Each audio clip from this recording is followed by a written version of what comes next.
Bonjour, aujourd'hui je vais vous présenter la capsule pédagogique 2.1.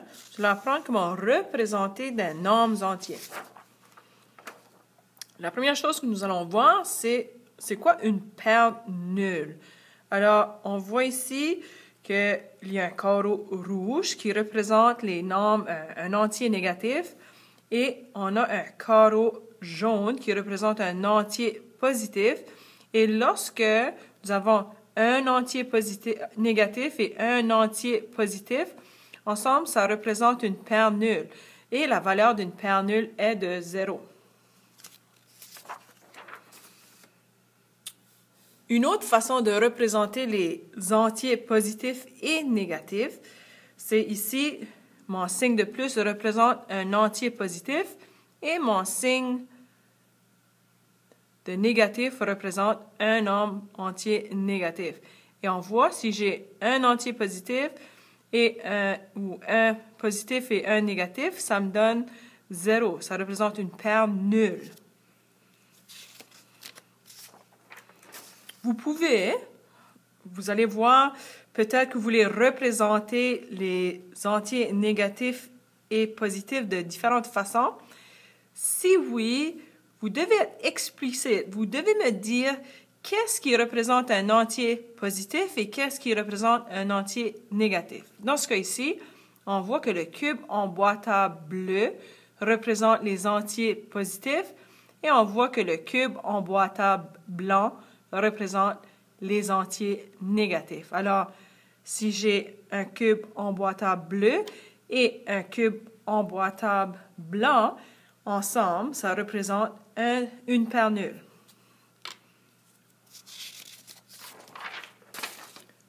Dans le module 2, vous allez voir que ce n'est pas toujours clair si à l'intérieur d'une phrase, si notre nombre est un entier positif ou négatif. Si vous regardez bien, il y a des indices qui nous aident pour savoir si notre nombre entier sera négatif ou positif. Alors, dans ce cas ici, on a Max avance de 5 pas. Le mot avance, parce qu'ici, on n'a pas de plus 5 pas ou moins 5 pas, mais à l'intérieur de la phrase, le mot avance nous indique que ça va être un nombre entier positif. Alors, ceci, je peux le représenter sous forme imagée, comme 1, 2, 3, 4, 5. Alors, ceci, ça représente 5 pas ou 5 positifs. Ou je peux le représenter comme ceci. Ici, à la droite, on a Tyler monte 3 échelons de son échelle.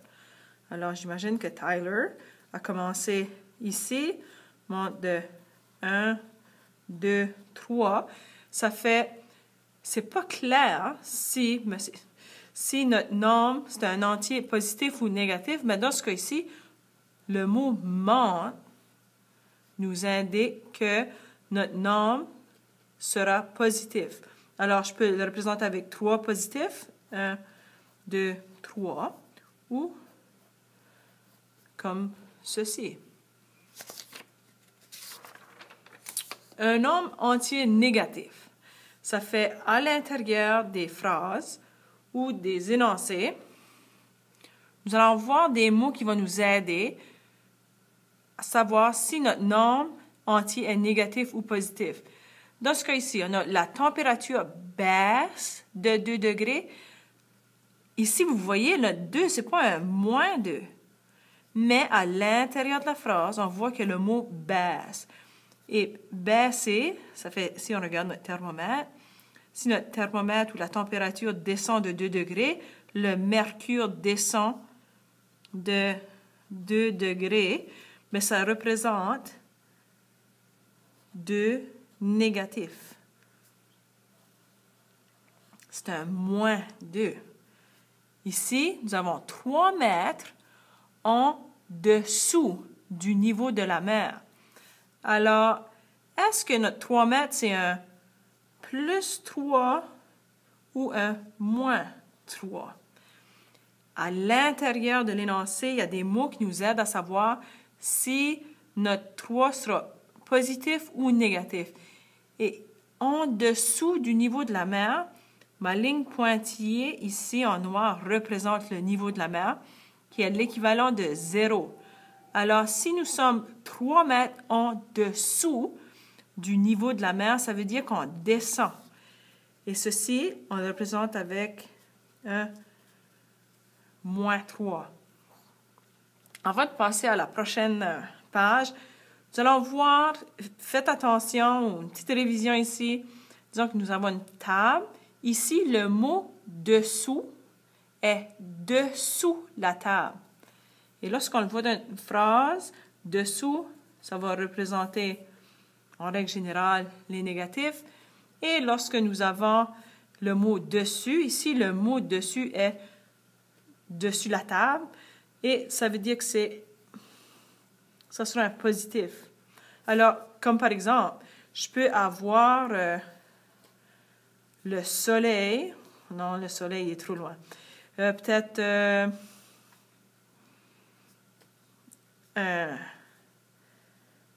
une ballon, disons, qui se trouve à 500 mètres au-dessus du niveau de la mer. Ici, on le représente, c'est plus 500 mètres. Bon, nous allons voir aussi qu'il y a beaucoup de façons de représenter les nombres entiers.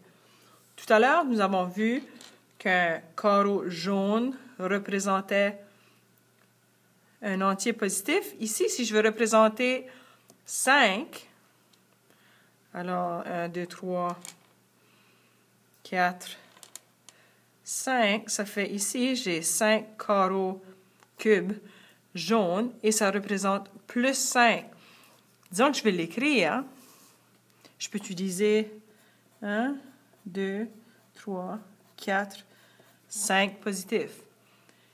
Mais on veut représenter 5 d'une autre façon à l'aide des entiers positifs et négatifs. Alors, je vais utiliser mon matériel. 1, 2, 3, 4, 5.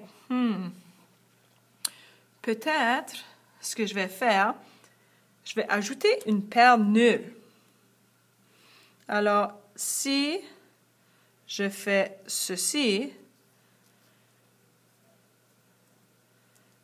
ça représente encore plus 5. Parce qu'on voit, j'ai 1, 2, 3, 4, 5.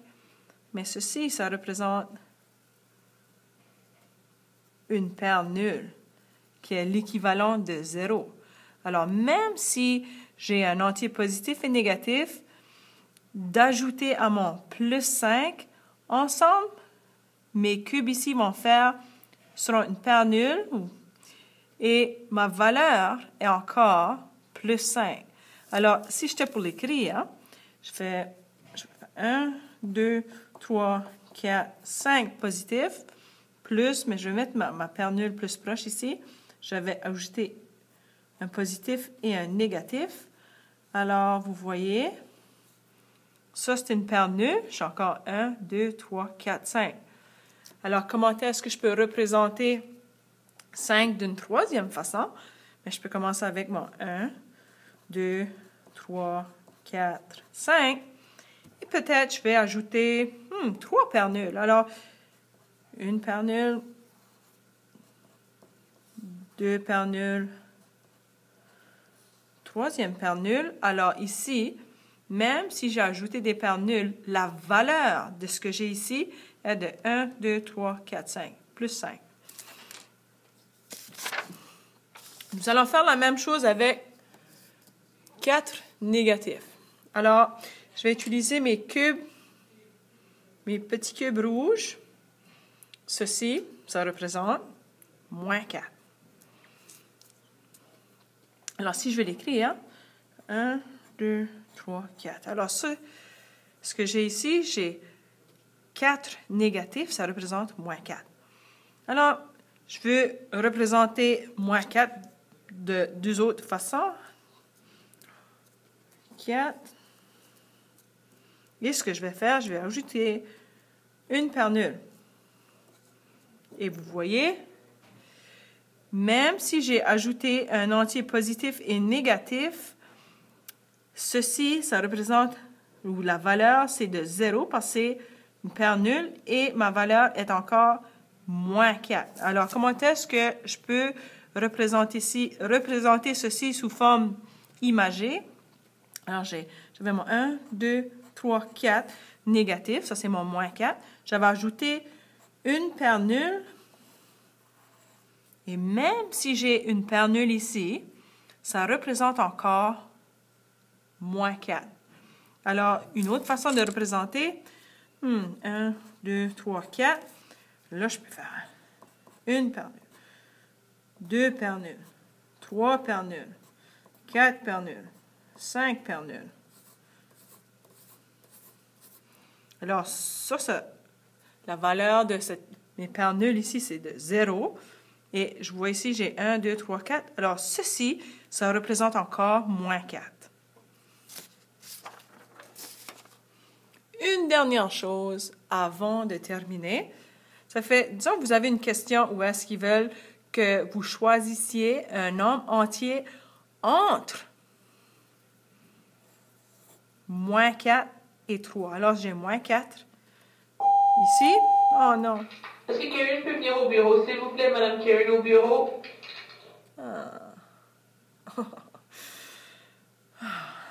Alors,